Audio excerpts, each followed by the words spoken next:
Assalamualaikum warahmatullahi wabarakatuh dan salam sejahtera saya ucapkan kepada sesantaran. Pada hari ini saya akan menerangkan tentang pelan pembangunan pendidikan di Malaysia. Sebelum itu, izinkan saya memperkenalkan diri saya terlebih dahulu. Nama diberi Muhammad Danish Akmal Bayraj Effendi dari kelas C6. Angka giliran 2021931923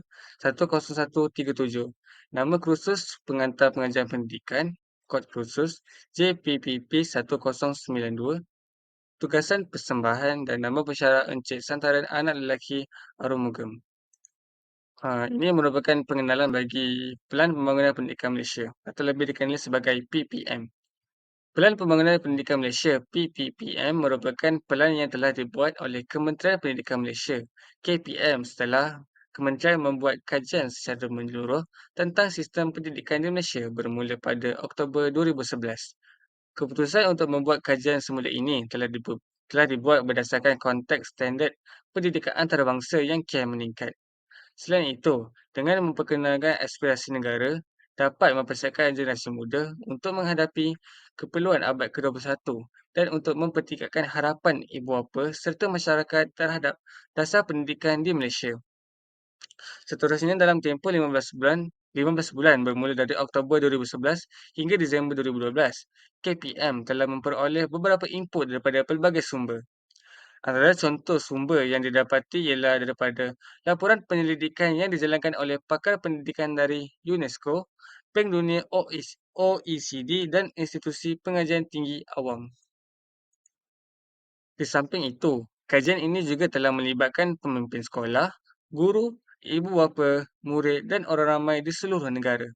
Hasil daripada penyelidikan ialah Pelan Pembangunan Pendidikan Malaysia dapat menilai prestasi sistem pendidikan negara dengan mengambil kira pencapaian lampau dan membandingkan dengan tanda aras antarabangsa. Pelan ini telah melakarkan visi sistem pendidikan dan aspirasi murid yang dapat memenuhi keperluan negara pada masa hadapan. Tambahan pula, pelan ini juga telah mencanangkan 11 anjakan strategik dan operasi yang perlu dilaksanakan oleh kementerian bagi mencapai visi yang dihasratkan oleh Kementerian Pendidikan Malaysia. Seterusnya, saya akan menerangkan tentang 3 gelombang transformasi. Bagi gelombang utama 2013-2015, kementerian telah memberi penekanan dalam menambah baik sistem dengan mempercepatkan perubahan kaedah pelaksanaan program ini. Tumpuan telah diberikan kepada kaedah peningkatan kualiti pengajaran dengan meningkatkan kemahiran guru sedia ada dalam sistem. Hal ini bertujuan untuk meningkatkan kualiti kepimpinan guru di sekolah dengan memperbaiki beberapa pendekatan pelantikan dan melatih pengetua atau guru besar. Selain itu, program ini menekankan tentang kadar literasi bahasa Malaysia dan bahasa Inggeris serta numerasi program pemulihan yang intensif.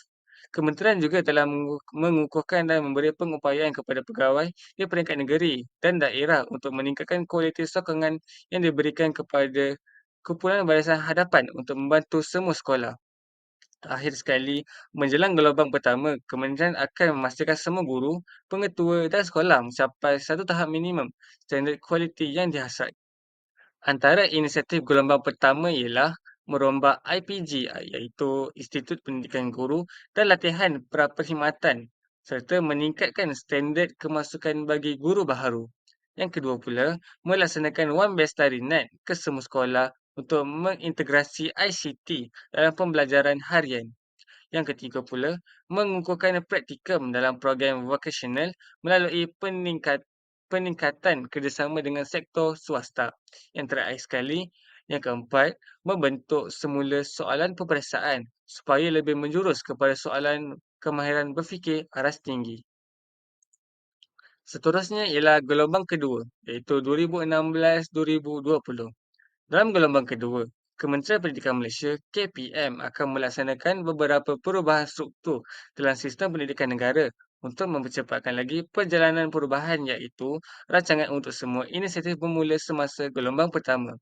Perancangan ini melibatkan pergerakan kesemua 410,000 guru dan 10,000 pengetua kepada pakej kerjaya baharu penstrukturan semula kementerian, JPN dan PPD. Tujuan perkara ini adalah untuk menjajalkan peranan yang direncanakan menerusi gelombang pertama serta memperkenalkan kurikulum standard sekolah menengah dan rendah yang disemak semula. Hal ini bertujuan dalam usaha menangani kebimbangan mengenai pengetahuan kemahiran dan nilai untuk maju sesuai dengan perkembangan ekonomi dunia pada hari ini. Ini merupakan antara inisiatif gelombang yang kedua. Yang pertama, menarik minat dan kesedaran masyarakat dalam STEM melalui kempen dan kerjasama. Yang kedua, memacu inovasi ICT khususnya untuk pembelajaran jarak jauh dan pembelajaran terarah kendiri. Yang ketiga, meningkatkan bimbingan dan sokongan kepada guru bagi penambahbaikan penyampaian pengetahuan kemahiran dan nilai merentasi semua aspek kurikulum dan kokurikulum.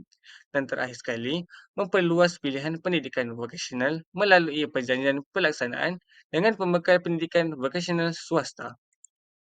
Bagi gelombang terakhir iaitu gelombang ketiga 2021-2025.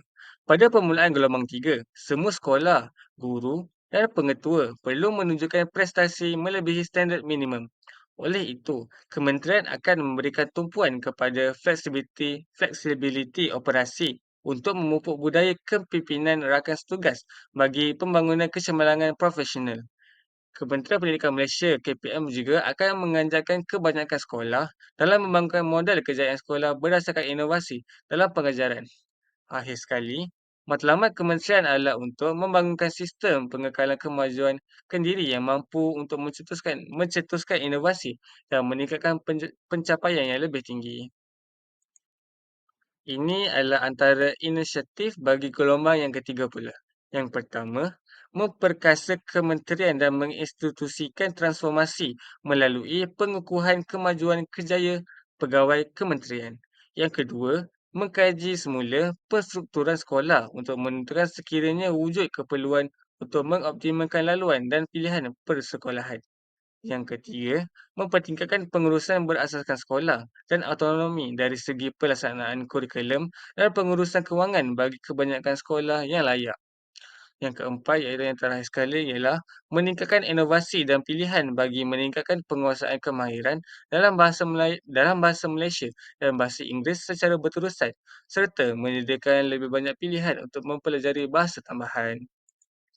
Okey, baiklah. Sekarang saya akan menerangkan pula tentang 5 aspirasi pelan pembangunan pendidikan negara.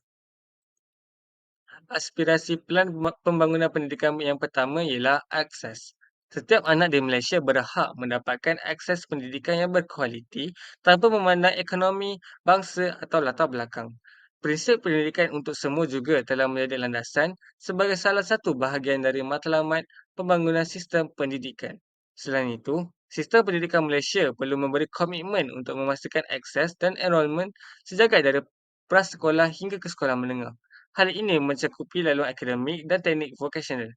Komitmen ini juga melibatkan keupayaan proaktif untuk mendekati anak-anak yang tidak bersekolah serta memastikan semua murid memenuhi standard minimum yang diterima iaitu lulus dalam mata pelajaran teras seperti Bahasa Melayu, Bahasa Inggeris, Matematik, Sains, Sejarah dan Pendidikan Islam pada akhir tingkatan 5. Pencapaian matlamat enrolment ini diharapkan dapat menempatkan Malaysia setara dengan negara-negara maju yang lain. Di samping itu, sistem ini juga bertujuan meningkatkan peratusan murid yang menyertai pelbagai laluan pendidikan lepasan sekolah menengah seperti universiti, college, politeknik, institusi vokasional atau program latihan kemahiran berstruktur. Yang kedua pula ialah kualiti. Semua kanak-kanak akan berpeluang mendapat pendidikan yang cemerlang berdasarkan keunikan sistem pendidikan di Malaysia dan setanding dengan sistem pendidikan antarabangsa. Aspirasi sistem pendidikan negara bertujuan untuk meletakkan Malaysia dalam kelompok 1/3 teratas dalam pentaksiran antarabangsa mengikut pengukuran TIMSS dan PISA dalam tempoh 15 tahun yang akan datang. Untuk pengetahuan semua, TIMSS dan PISA adalah untuk menguji bacaan, matematik dan sains sahaja. Pentaksiran tambahan yang menangani dimensi kualiti lain yang relevan dengan konteks Malaysia boleh dimasukkan apabila dimensi itu dibangunkan dan diterima di peringkat antarabangsa. Yang ketiga pula ialah equity. Sistem pendidikan berprestasi tinggi menyediakan pendidikan yang terbaik kepada setiap kanak-kanak tanpa mengira kedudukan geografi, jantina atau latar belakang sosioekonomi.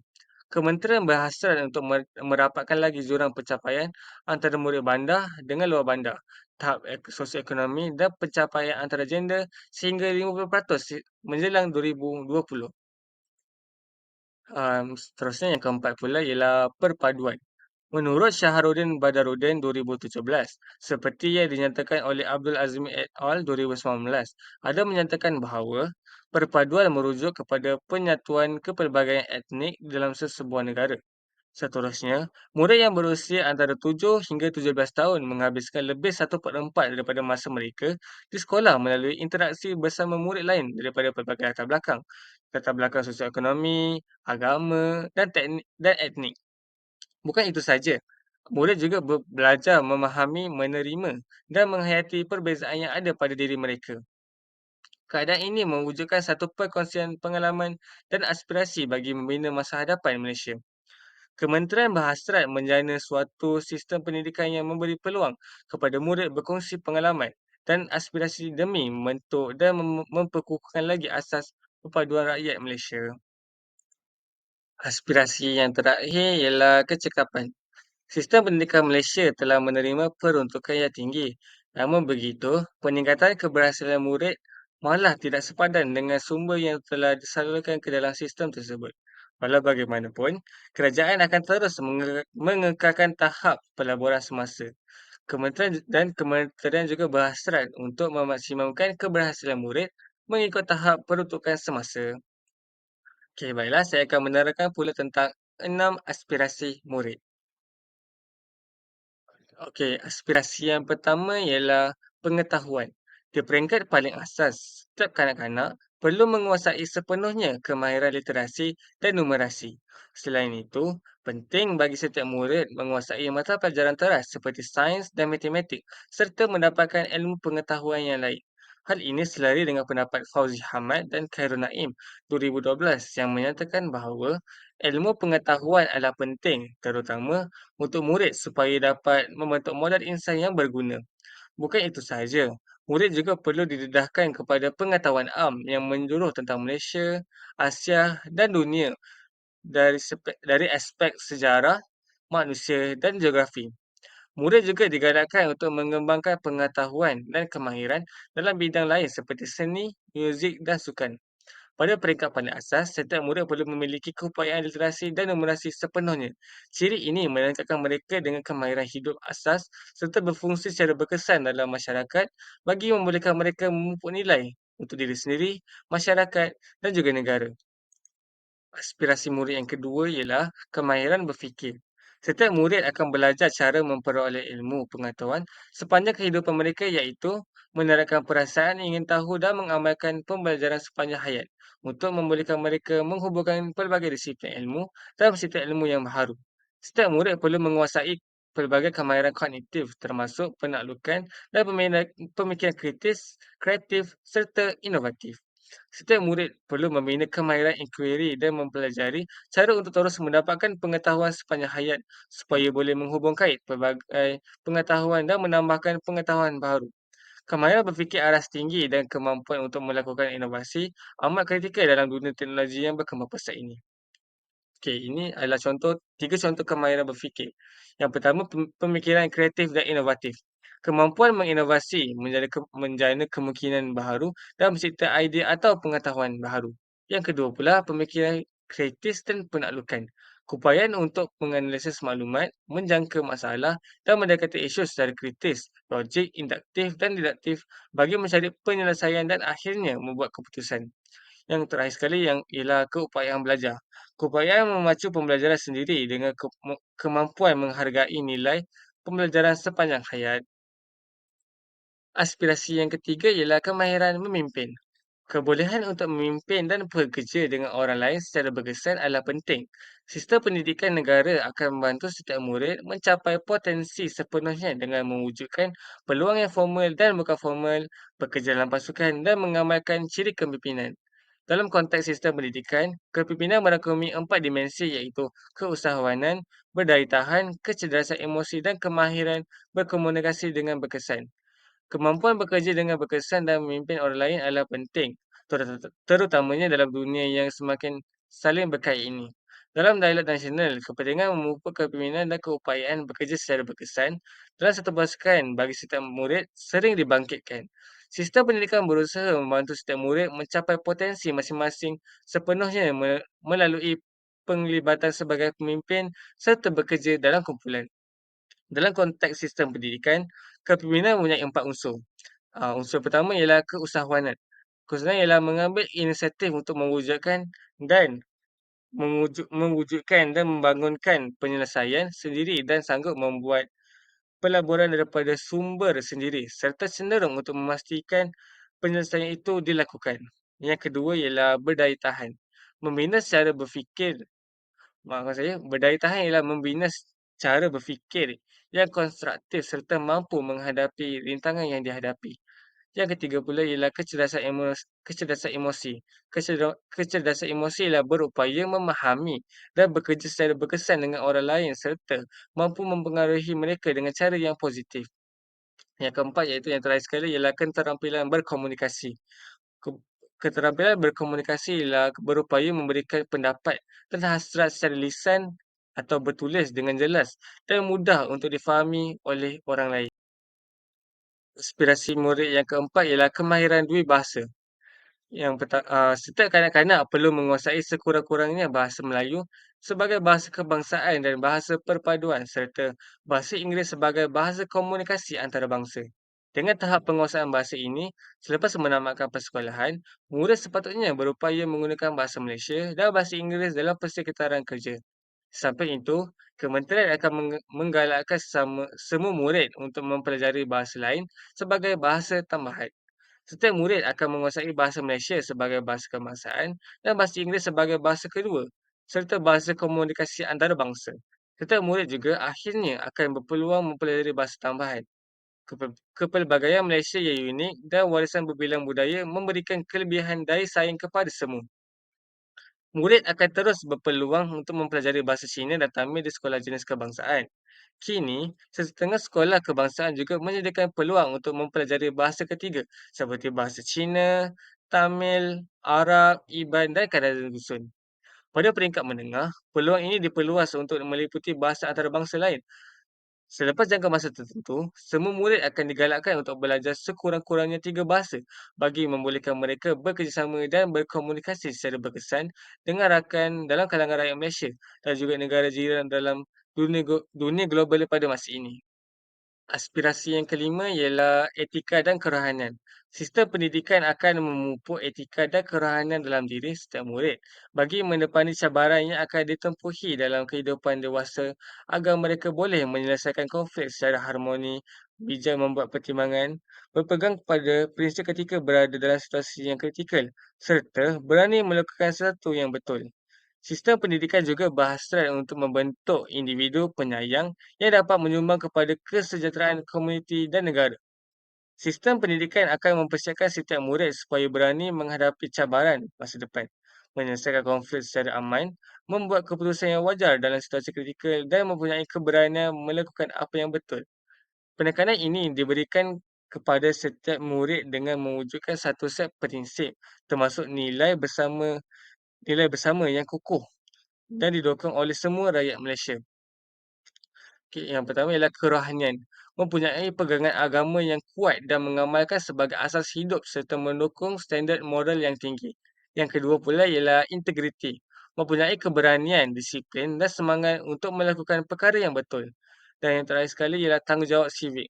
Bertindak untuk kebaikan negara, mengambil berat terhadap orang lain dan alam sekitar serta memiliki keupayaan yang mendalam untuk memberikan sumbangan kepada masyarakat. Aspirasi yang terakhir ialah identiti nasional. Identiti nasional yang kukuh melalui penghayatan prinsip rukun negara sangat diperlukan untuk kejayaan dan masa depan Malaysia. Oleh itu, setiap murid yang berbangga akan dikenali sebagai rakyat Malaysia tanpa mengira bangsa, agama atau status sosioekonomi. Semangat patriotik perlu dipupuk dalam diri setiap orang dengan cara memahami sejarah negara dan berkongsi aspirasi yang sama untuk masa depan negara. Demi mewujudkan identiti nasional yang sebenar, semangat keterangkuman yang teguh amat diperlukan. Identiti nasional akan dapat dicapai bukan hanya belajar memahami dan menerima kepelbagaian tetapi juga menghayatinya. Rakyat Malaysia perlu mempunyai perasaan tidak berbelah bagi tentang identiti nasional dan berpegang teguh kepada prinsip rukun negara untuk memupuk perpaduan dan masa depan Malaysia. Serta murid juga tanpa mengira etnik, kepercayaan, taraf sosioekonomi atau lokasi seharusnya berbangga menjadi rakyat Malaysia. Pencapaian matlamat patriotisme ini memerlukan semangat keteragaman tinggi yang diperoleh dengan belajar memahami perbezaan dan bertolak ansur serta menerima dan menghormati orang lain hidup bersama dalam kepelbagaian masyarakat Malaysia. Identiti nasional juga memerlukan setiap murid memahami sejarah Malaysia, berkongsi pengalaman dalam dan luar sekolah, serta berkongsi aspirasi untuk masa depan Malaysia. Okey, baiklah, saya akan menerangkan tentang 11 anjakan pelan pembangunan pendidikan di Malaysia. Anjakan yang pertama ialah menyediakan kesamarataan akses kepada pendidikan berkualiti bertaraf antarabangsa. Yang kedua pula, memastikan setiap murid profesion dalam bahasa Malaysia dan bahasa Inggeris. Yang ketiga, melahirkan rakyat Malaysia dengan penghayatan nilai. Yang keempat, transformasi keguruan sebagai profesion pilihan. Seterusnya, anjakan yang kelima ialah memastikan kepimpinan prestasi tinggi ditempatkan di setiap sekolah. Yang keenam, mengupaya JPN, PPD dan sekolah untuk menyediakan penyelesaian khusus berasaskan keperluan. Yang ketujuh, memanfaatkan ICT bagi meningkatkan kualiti pembelajaran di Malaysia. Yang kelapan, mentransformasi kebolehupayaan dan kapasiti penyampaian kementerian. Okey, yang kesembilan ialah bekerjasama dengan ibu bapa, komuniti dan sektor swasta secara meluas. Yang kesepuluh, memaksimumkan keberhasilan murid bagi setiap ringgit dan yang terakhir sekali ialah meningkatkan ketulusan untuk accountability awam secara langsung. Okey, baiklah. Saya akan menerangkan tentang implikasi aspirasi terhadap amalan guru berjiwa pendidik. Implikasi yang pertama ialah bertanggungjawab dan amanah. Guru yang bercemerlang ialah guru yang bertanggungjawab dan amanah. Mereka akan melaksanakan tugas dengan penuh rasa tanggungjawab dan sentiasa memastikan tugas dilaksanakan dengan sebaik mungkin. Mereka juga sentiasa amanah dalam tugas sebagai seorang guru maupun pejabat awam serta sebagai individu dalam masyarakat. Guru yang bertanggungjawab dan amanah akan menempati masa untuk masuk ke kelas, melaksanakan pengajaran, melaksanakan tugas yang diarahkan dengan baik serta tidak menyalahkan guna kuasa yang diberikan. Ciri utama seorang guru yang amanah ialah mempunyai rasa tanggungjawab dan melaksanakan tugas yang diberi dengan sempurna. Guru yang amanah tidak akan cuai terutama dalam pengurusan masa dengan tidak menggunakan masa pejabat untuk kegunaan peribadi. Implikasi yang kedua ialah konsep kendiri positif. Seseorang yang memiliki konsep kendiri positif ialah individu yang percaya serta yakin dengan kebolehan diri sendiri, mempunyai minat yang baik dan objektif. Sikap yang positif semestinya mempengaruhi seseorang supaya berkelakuan dengan lebih baik dan seterusnya lebih berjaya berbanding dengan orang yang bersikap negatif. Bukan itu saja, mereka juga akan dilihat sebagai seseorang yang cemerlang. Tambahan pula, kajian juga telah membuktikan bahawa individu yang mempunyai keyakinan dan ceria akan lebih cenderung untuk menjadi lebih produktif. Ciri-ciri konsep kendiri positif perlu dimiliki oleh seseorang guru terdiri daripada sikap menghargai, murah hati, mudah berkawan dan ringan mula untuk memuji orang lain. Yang ketiga pula ialah bersikap terbuka. Guru perlu mengamalkan sikap keterbukaan dan memandang positif terhadap semua murid. Guru perlu sentiasa beranggapan semua murid mampu berubah untuk mencapai kemajuan apabila diberi peluang dan celik akal yang sewajarnya. Tambahan pula, ini akan menyebabkan guru akan memahami dan bertimbang rasa terhadap setiap pendapat yang dikemukakan oleh murid. Oleh itu, mereka tidak akan merasai bahawa mereka tidak mempunyai kuasa autoriti bagi menentukan sesuatu perkara tanpa mengambil kira pendapat orang lain, maafkan saya. Akhir sekali, guru perlu mewujudkan hubungan yang mesra dengan murid dengan memberikan peluang untuk murid bercakap, tidak membuat penilaian secara melulu dan membuat teguran atau menasihati murid dengan cara yang baik. Implikasi yang keempat ialah penampilan. Penampilan juga memainkan peranan penting untuk membentuk personaliti sebagai seorang guru. Guru perlu menjaga penampilan disebabkan tiga tujuan utama iaitu menjaga kredibiliti profesi keguruan, menggunakan rasa hormat daripada sesiapa sahaja yang berurusan dengan guru dan membina guru yang efektif. Selain itu, guru perlu memiliki ciri-ciri penampilan yang sesuai sebagai seorang guru. Guru seharusnya mematuhi etika berpakaian yang disarankan oleh kementerian. Hal ini kerana pemilihan pemakaian, kebersihan tubuh badan dan kekemasan diri merupakan aspek yang perlu diberi perhatian. Bukan itu sahaja, penampilan guru juga boleh mengganggu tumpuan murid untuk belajar seperti guru berpakaian kurang sopan, imej yang tidak sopan dan selekeh akan mencerminkan kepribadian guru tersebut. Oleh itu, sebagai seorang guru, penampilan yang sentiasa kemas akan menjadikan orang lain tertarik dan yakin dengan apa yang ingin disampaikan. Yang terakhir sekali ialah keterampilan. Seseorang guru harus menguasai pengetahuan dan kemahiran yang tinggi dalam bidang pengajaran dan pembelajaran. Hal ini bermakna guru perlu menguasai ilmu kandungan mata pelajaran atau kursus yang diajar dengan baik, di samping kemahiran pedagogi. Guru juga harus menyelesaikan diri untuk memenuhi keperluan setiap individu muridnya. Guru perlu memahami bahawa proses pembelajaran bagi setiap murid adalah berbeza. Selain itu, guru perlulah menggunakan pelbagai strategi pengajaran untuk membina keterampilan dalam pemikiran kritis, penyelesaian masalah, dan prestasi murid. Keterampilan guru juga termasuklah dengan keupayaan mempelbagaikan cara untuk membantu murid menguasai ilmu yang baharu serta sesuai dengan PDP pada masa kini. Tambahan pula, guru juga perlu mahir dalam menguruskan bilik darjah, tingkah laku dan disiplin murid. Bukan itu sahaja, guru perlu mempamerkan kebolehan dalam berkomunikasi interpersonal. Ia cemerlang dan berupaya mewujudkan ruang untuk berkongsi pengetahuan, idea dan pengalaman. Di samping itu, keterampilan pengajaran dan komunikasi guru juga hendaklah mempunyai ciri-ciri kepimpinan yang dapat diteladani oleh murid-murid. Ini adalah bahagian rujukan. Ini adalah antara rujukan yang telah saya ambil.